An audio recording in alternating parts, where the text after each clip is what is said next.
Welcome back to another message crawler update. Today, I want to show you how message crawler can integrate with CloudNine Analyst. Let me take you to my screen and show you how we convert any data into CloudNine compatible format. All right, what we have here is message crawler, and here I have some data. Now, in my case, I have a DAT file with attachment. This is the data we've seen in the previous demos. So what we're going to do is use this specific DAT file to do the conversion.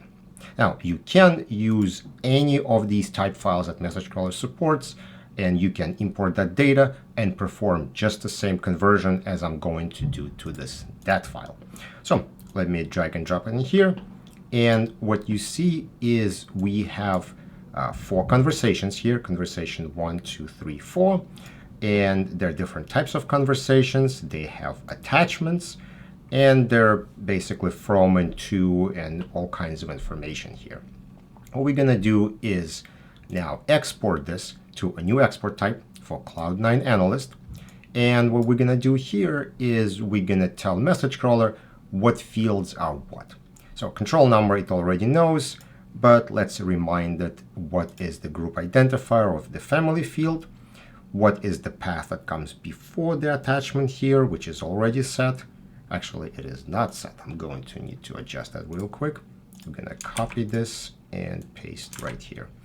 Our attachment path is going to be path, name is name, and we're going to export to this blank export folder over here. So I'm going to hit generate export, and now you will see that it is copying our native files right here. And it had also generated a brand new DAT file for us. So now that that export is complete, we can close this, and we could see that we had 79 rows before, and in the new DAT file, now we have 60. Now this is because message crawler collapsed our attachments into sort of slightly different format that ESI Analyst prefers. So we have only one record here that lists multiple attachments and has attachment path. So that's what's required for ESI Analyst. Now, what we're going to do next is we are going to use the upload tool. We're going to upload all our files, which I just did for the demo, just so we have it ready. And now we can switch into ESI Analyst and see how this data is going to look like after it's been loaded. Okay, so here is ESI Analyst. I went through a process of importing to a project, which involves just mapping some fields. Super simple. And now here you see our 4 conversations that we had before.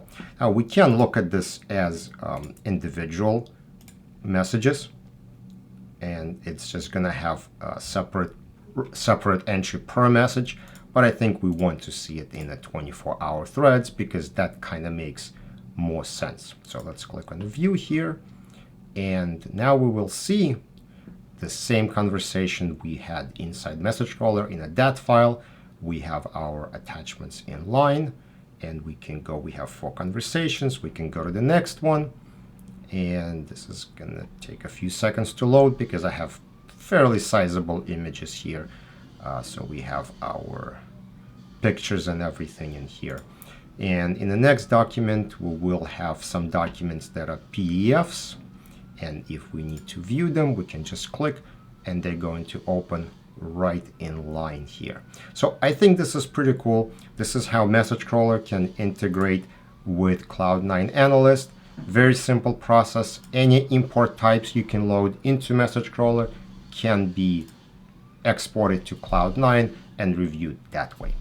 All right, thank you for checking out this update. If you have any questions about message crawler or CloudNine Analyst, be sure to reach out to me and I'll be able to put you in touch with the right people. Thank you, and I'll see you on another update.